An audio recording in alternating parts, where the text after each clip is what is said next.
Welcome back to Toast, everybody. I'm so happy that you're here for the second episode of the Carretera Austral, the Southern Highway in Patagonia, Chile.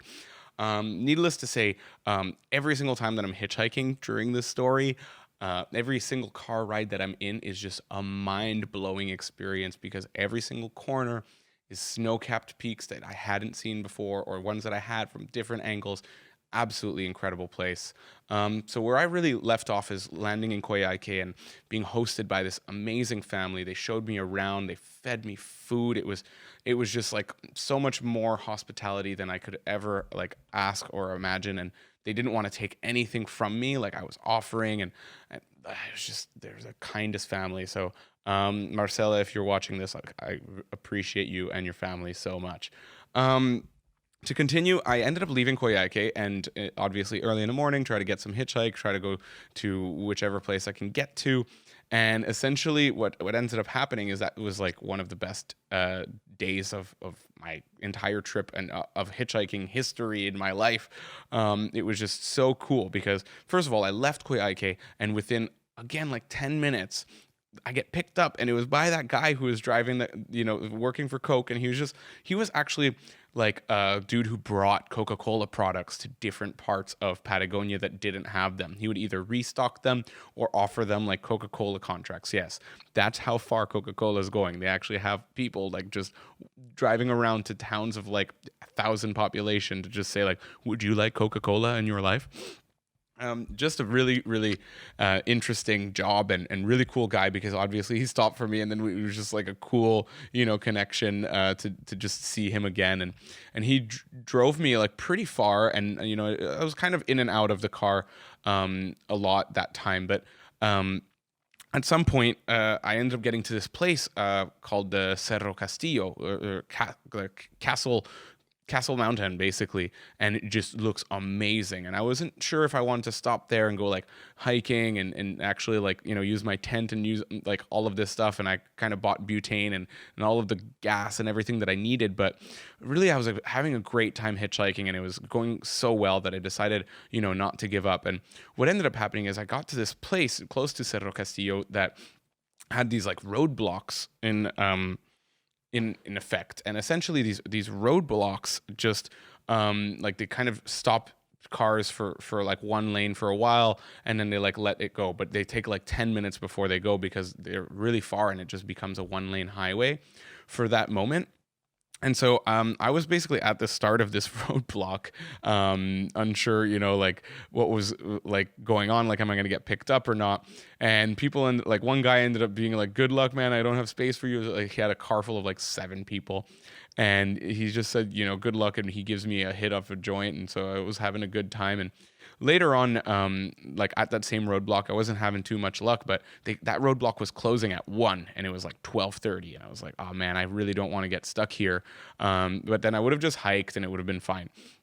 But what ended up happening is I met this like French couple, and like first they didn't want to like take me in, and then I heard them speak French, and I was like, "Oh, tu parles français?" And I started speaking French to them, and then they're like, "Oh my God, you're Quebecois, like great, yeah, of course we have space for you." And they picked me up and they saved me from the being stuck at Cerro Castillo, which wouldn't have been horrible at all. But like it was just so funny that French connection was all that I needed. And they ended up driving me quite far to Puerto Rio Tranquilo, which is like a famous place for these marble caves that are inside this massive Patagonian lake, just like snow-capped peaks everywhere, marble caves. Like, what more can you ask for? So they had planned to basically do that. They had planned actually to do like 50 hours worth of driving in 4 days or something. They had a crazy endeavor on up their sleeves. So I didn't join them for that, and I just kind of got off at Puerto Rio Tranquilo, and I was gonna hitchhike my own way.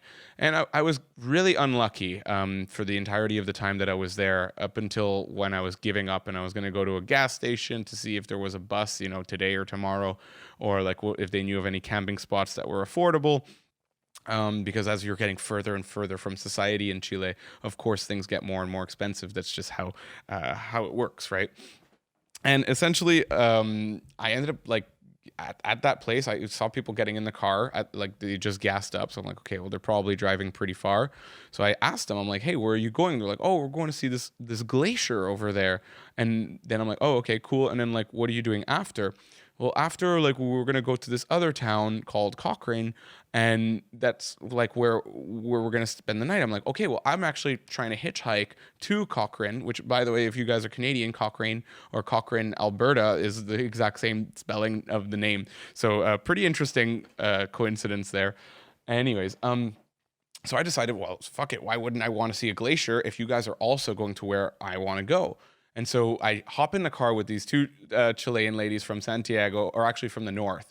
Um, anyways, and they were, doctors, and they're having a good time and blasting music, and I just got in the back of their crossover kind of rental, and we drive to this glacier, and then we take awesome like sunset glacier pictures, and we end up driving down to Cochrane. So we had a bit of nighttime, so I'm sure I missed some really juicy sights, but it was cool because that was like an area of the Carretera Austral that I would have to double back and see anyways. So I knew that I wasn't actually missing anything at that nighttime part.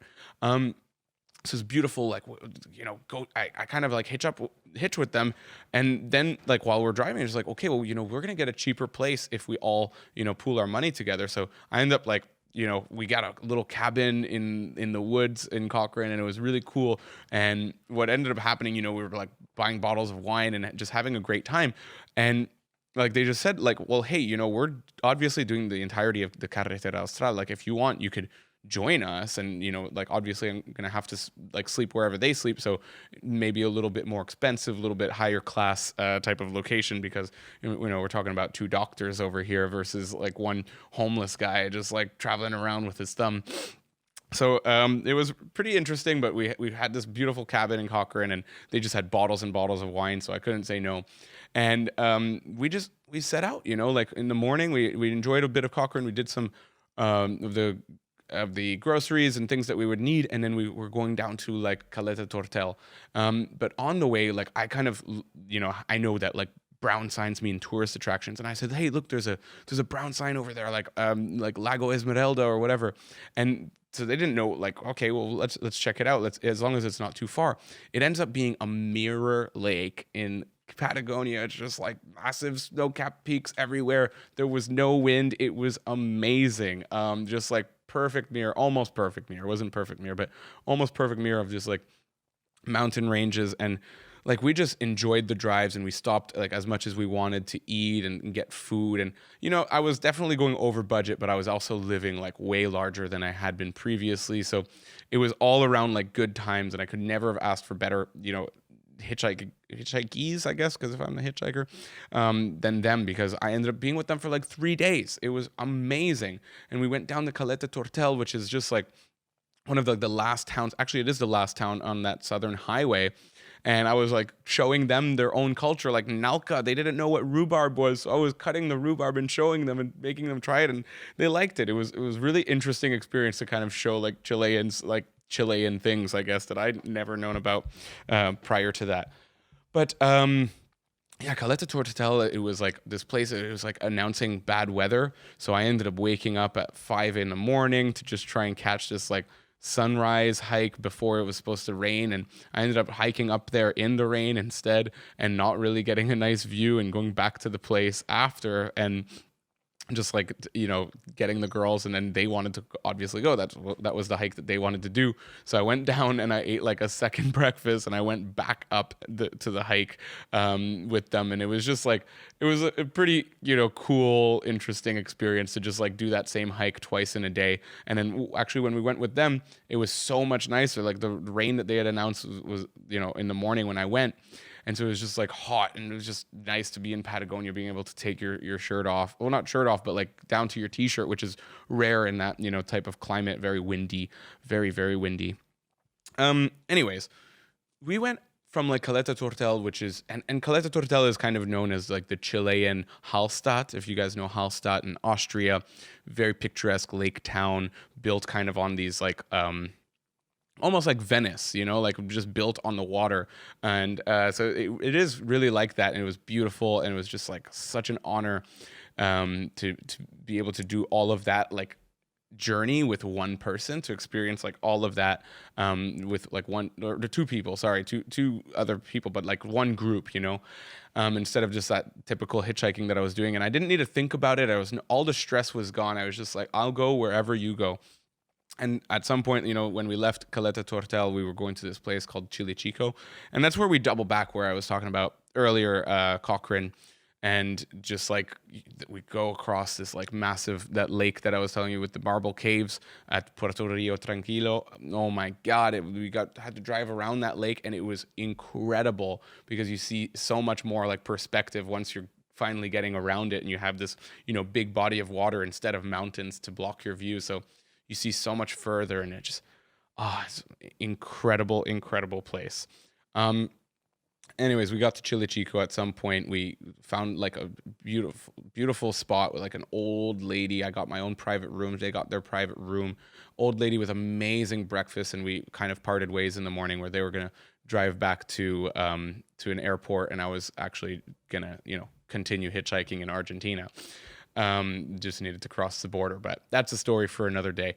I'm not gonna hold you guys here any longer. I want you to know that there's no words to describe how beautiful Patagonia in general is. I think the Carretera Austral is even nicer than places of the likes of Torres del Paine and El Chalten, even like Fitzroy. So I know that that's a big statement, but it's a whole experience, and it takes a lot more time than the O-ring or W trail of Taurus. So if you guys are ever planning to go to Patagonia, don't forget to go to the Southern Highway.